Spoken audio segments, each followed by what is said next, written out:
ಮರಳಿಂದು ಅಕ್ರಮ ಗಣಿಗಾರಿಕೆ ಬಗ್ಗೆ ನಾನು ಬಹಳ ನೋವಿನಿಂದ ಮಾತಾಡ್ತೀನಿ. ನಾನು ಶಾಸಕಳಾದ್ಮೇಲೆ ನನ್ನ ಕ್ಷೇತ್ರದಲ್ಲಿ ಅಕ್ರಮ ಚಟುವಟಿಕೆಗಳನ್ನು ಕಡಿವಾಣ ಹಾಕ್ಬೇಕಂತೇಳಿ ಪ್ರಾಮಾಣಿಕವಾಗಿ ನಾನು ಹೋರಾಟ ಮಾಡ್ತಾ ಬಂದೀನಿ.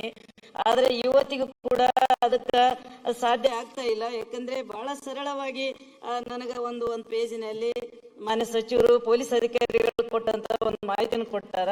ಇದು ಸತ್ಯಕ್ಕೆ ಬಹಳ ದೂರವಾದಂತದ್ದು ಸಭಾಧ್ಯಕ್ಷರೇ.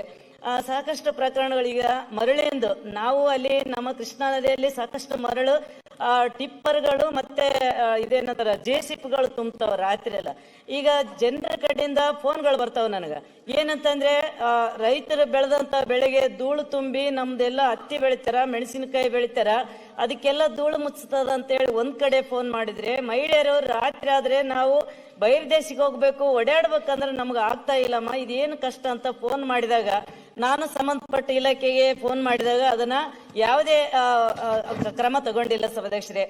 ಇಂಥವೆಲ್ಲ ಪ್ರಕರಣಗಳು ನಡೀತೇವ. ಮತ್ತೆ ಮಠಕ ಕೂಡ ನಡೀತೇವೆ ಸಭಾಧ್ಯಕ್ಷರೇ. ಅಲ್ಲಿ ಅವರು ನಾವು ಏನು 2023ನೇ ಇಸ್ವಿಯಲ್ಲಿ ಒಂದೇ ನಿಮಿಷ ಸಭಾಧ್ಯಕ್ಷರೇ, ಈ ತರ ನಾವು ಕಡಿವಾಣ ಹಾಕಿವಿ ಅಂತ ಹೇಳ್ತಾರೆ. ಮತ್ತೆ CCI ಅವರು ನೇತೃತ್ವದಲ್ಲಿ ಅಧಿಕಾರಿಗಳು ಮತ್ತು ಸಿಬ್ಬಂದಿಯವರನ್ನ ನೇಮಕ ಮಾಡಿ ವಿಶೇಷ ತಂಡವನ್ನು ನಾವು ರಚನೆ ಮಾಡಿವಿ ಅಂತ ಹೇಳ್ತಿದಾರ. ನಿಜವಾಗ್ಲೂ ಅಲ್ಲಿ ಯಾವ ತಂಡಗಳು ರಚನೆ ಆಗ್ಯಾವಷ್ಟೇ, ಯಾವ ತಂಡಗಳು ಅಲ್ಲಿ ಕೆಲಸ ಮಾಡ್ತಾ ಇಲ್ಲ. ಅವರು ಈಗೇನು ಆ ತಂಡದಲ್ಲಿ ಇರೋರು ಒಂದು ಫೋಟೋ ತೆಕ್ಕೊಂಬರ್ತಾರ. ಚೆಕ್ ಪೋಸ್ಟ್ ನಲ್ಲಿ ಒಂದು CC ಕ್ಯಾಮ್ರಾ ಇಲ್ಲ ಸಭಾಧ್ಯಕ್ಷರೇ. ನಾನು ಹೋಗಿ ನೋಡಿದಾಗ ಅಲ್ಲಿ ಇದೇನದ ಒಂದು ದಾಖಲೆ ಇಲ್ಲ, ಒಂದು ರಿಜಿಸ್ಟರ್ ಇಲ್ಲ, ಒಂದು CC ಕ್ಯಾಮ್ರಾ ಇಲ್ಲ. ಎಷ್ಟೆಲ್ಲ ಪ್ರಕರಣಗಳು ನಡೀತೇವೆ. ಇದರಿಂದ ಸಾಕಷ್ಟು ಸಾವು ನೋವುಗಳಾಗ್ಯಾವ ಸಭಾಧ್ಯಕ್ಷರೇ. ನಾನು ಮಾನ್ಯ ಮುಖ್ಯಮಂತ್ರಿಗಳಿಗೆ ಭೇಟಿಯಾಗಿ ಒಂದು ಮನವಿ ಕೊಟ್ಟೆ. ನಾನು ಇಬ್ಬರು ತಂದೆ ತಾಯಿ ಗಾಡಿ ಮೇಲೆ ಬರೋ 2 ಚಿಕ್ಕ ಮಕ್ಕಳನ್ನ ಬಿಟ್ಟು ಅವರು ಪ್ರಾಣ ಕಳ್ಕೊಂಡ್ರು. ಅದನ್ನ ನನ್ಗ ಬಹಳ ನೋವು ತರ್ತದೆ ಸಭಾಧ್ಯಕ್ಷರು. ಇದು ಎಲ್ಲ ಎದಕ್ಕಾಗ್ತದಂದ್ರೆ ಅಕ್ರಮ ಮರಳು ಅಲ್ಲಿ ಹೋಗೋದ್ರಿಂದ ಇಂಥವೆಲ್ಲ ಕಡಿವಾಣನೇ ಇಲ್ಲ. ನಾವು ಅಲ್ಲಿ ಓಡಾಡಂತ ಪರಿಸ್ಥಿತಿ ಇಲ್ಲ. ನಾನು ನೈಟ್ ಏನಾದ್ರೂ ಕಾರ್ಯಕ್ರಮಗಳಿಗೆ ಏನಾದ್ರೂ ಹಳ್ಳಿಯಲ್ಲಿ ನಾನು ಸೋಷಿಯಲ್ ಆಗಿ ಅಡ್ಡಾಡ ಇಂತಾಕಿ ನಾನು ನಾನು ಯಾವ್ದನ್ನೊಂದು ಟೀ ಪ್ಯಾಕೆಟ್ ನಾನು ಯಾವತ್ತೂ ಹೋಗೋದಿಲ್ಲ. ಏನಾದ್ರು ಕಾರ್ಯಕ್ರಮ ಅದ, ಯಾರಿಗ ಆರಾಮಿಲ್ಲ, ಮಾತಾಡ್ಸ್ಬೇಕು, ದೇವಸ್ಥಾನ ಸಭಾಧ್ಯಕ್ಷೆ ಇಷ್ಟೆಲ್ಲ ನಾನು ಹೋದ್ರೆ ಅಲ್ಲಿ 10 ಗಾಡಿಗಳು ನನ್ನ ಬೆನ್ನತ್ತಾವ. ಎದಕ್ಕಪ್ಪ ನೀವು ಬರ್ತೀರ ಅಂತೆ ಮನಿತನ ಬಂದು ನನಗೆ ಬೆದರಿಕೆ ಹಾಕ್ತಾರ, ನಿಮ್ಮನ್ನ ಕಾಯಕ್ ಬರ್ತೀವಿ ನಾವು ಅಂತ ಹೇಳ್ತಾರ. ಸಭಾಧ್ಯಕ್ಷರೇ, ನಾನೊಬ್ಬ ಮಹಿಳಾ ಶಾಸಕಳು. ಈ ತರ ನನ್ನಲ್ಲಿ ಘಟನೆ ನಡೆದ್ರೆ ಸರ್ಕಾರ ಯಾವ ರೀತಿ ಕ್ರಮ ತಗಂತದ ಅನ್ನೋದು ತಾವು ತಮ್ಮಕ್ಕಂತ ಇವತ್ತು ಕಡಿವಾಣ ಹಾಕ್ಬೇಕು. ನಾನೇನ್ ಹೇಳ್ತೀನಿ ಅಂದ್ರೆ ನಮ್ಮಲ್ಲಿ ಕೂಡ ಸಾಕಷ್ಟು ಮರಳಿನ ಅವಶ್ಯಕತೆ ಅದ. ಅದನ್ನ ಟೆಂಡರ್ ಮಾಡ್ಯಾರ, ಆದ್ರೆ ಅದನ್ನ ಓಪನ್ ಮಾಡಿಲ್ಲ.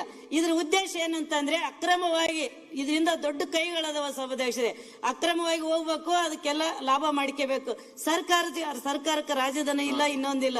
ನಮ್ಮಲ್ಲಿ ರೋಡ್ ಹಾಳಾಗ್ಯಾವ. ಅದ್ರಲಿಂದ ಏನಾಗ್ಯದ ಅಂತಂದ್ರೆ ಒಂದು ಬಸ್ ಉರುಳಿ ಬಿದ್ದು ಒಬ್ಬ ಕಾಂಟ್ರಾಕ್ಟರ್ ಸತ್ರು, ಮತ್ತೆ ಸಾಕಷ್ಟು ಮಕ್ಕಳಿಗೆಲ್ಲ ಕೈಕಾಲು ಮುರಿದು. ಇವೆಲ್ಲ ಸಾವು ನೋವುಗಳು ನನ್ನ ಕ್ಷೇತ್ರದಲ್ಲಿ ಆಗಿರೋದ್ರಿಂದ ದಯಮಾಡಿ ಇದಕ್ಕ ಕಡಿವಾಣ ಹಾಕ್ಬೇಕು. ಮಾನ್ಯ ಸಚಿವರು ಕೊಟ್ಟಂತ ಉತ್ತರ ನಿಜವಾಗ್ಲೂ ನನಗೆ ಸಮಾಧಾನ ಇಲ್ಲ.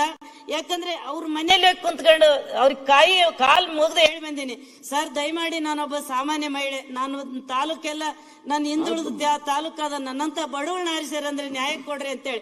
ಅಲ್ಲಿ ಏನಂತ ಎತ್ತಿ ಕಟ್ತಾರಂದ್ರೆ ನಾವೇನ್ ಮಾಡೋದ್ರಿ, ಅಲ್ಲಿ MLA ಬಂದ್ ಮಾಡ್ಯಾರ ಅಂತೇಳಿ ಮನೆಗೆ ಜಗಳಕ್ಕೆ ಕಳಿಸ್ತಾರ. ಇದನ್ನ ನಾನು ಹೆಂಗ ಫೇಸ್ ಮಾಡ್ಲಿ ನಾನೊಬ್ಬ ಮಹಿಳೆ? ದಯಮಾಡಿ ಸರ್ ಇದ್ರ ಬಗ್ಗೆ ತಾವು